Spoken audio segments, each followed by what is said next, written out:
আসসালামু আলাইকুম রহমতুল্লাহি বরকাতুহু। সম্মানিত প্রিয় মুসলিম ভাই ও বোনেরা, আর ইসলামিক টিভির পক্ষ থেকে সকলকে জানাই আন্তরিক মোবারকবাদ।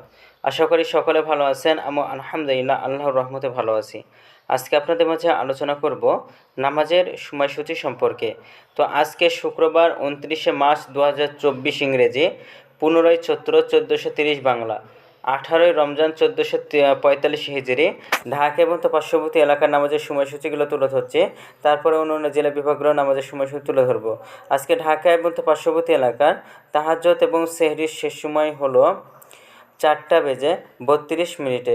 আজকে ফজরের ওয়াক্ত শুরু হয়েছে 4:37 এবং ফজরের ওয়াক্ত আজকে শেষ হয়েছে 5:52। জোহরের রক্ত আজকে শুরু হবে 12:04 এবং জোহরের রক্ত বা জুমার রক্ত আজকে শেষ হবে 4:28। আসরের রক্ত আজকে শুরু হবে 4:29। আসরের রক্ত আজকে শেষ হবে 6:12।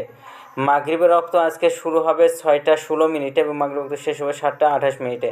এশার রক্ত আজকে শুরু হবে 7:29 এবং শেষ হবে 4:32। আজকে সূর্য অস্ত যাবে 6:14 এবং আজকে সূর্যোদয় হয়েছে 6:53। এগুলো ঢাকা এবং তার পার্শ্ববর্তী এলাকার নামাজের সময়সূচি।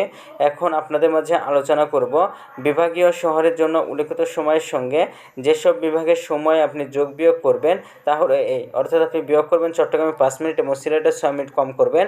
ঢাকা এবং তার পার্শ্ববর্তী এলাকায় যে নামাজের সময়সূচিও রয়েছে সেখান থেকে চট্টগ্রামে 5 মিনিট এবং সিলেটে 6 মিনিট কম করে গণনা করবেন এবং যোগ করবেন খুলনাতে 3 মিনিট, রাজশাহীতে 7 মিনিট, রংপুরে 8 মিনিট, বরিশালে 1 মিনিট বেশি করবেন।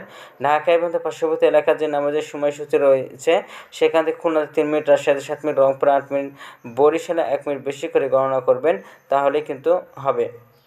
তো আজকের ভিডিওটি এ পর্যন্তই ছিল। আর এই সূত্রটা নিয়েছি আমরা ইসলামিক ফাউন্ডেশন থেকে। ভিডিওটি যদি আপনাদের ভালো লাগে তাহলে অবশ্যই কিন্তু চ্যানেলটি সাবস্ক্রাইব করে পাশে থাকবেন। ধন্যবাদ সকলকে। আসসালামু আলাইকুম ওয়া রাহমাতুল্লাহি ওয়া বারাকাতুহু।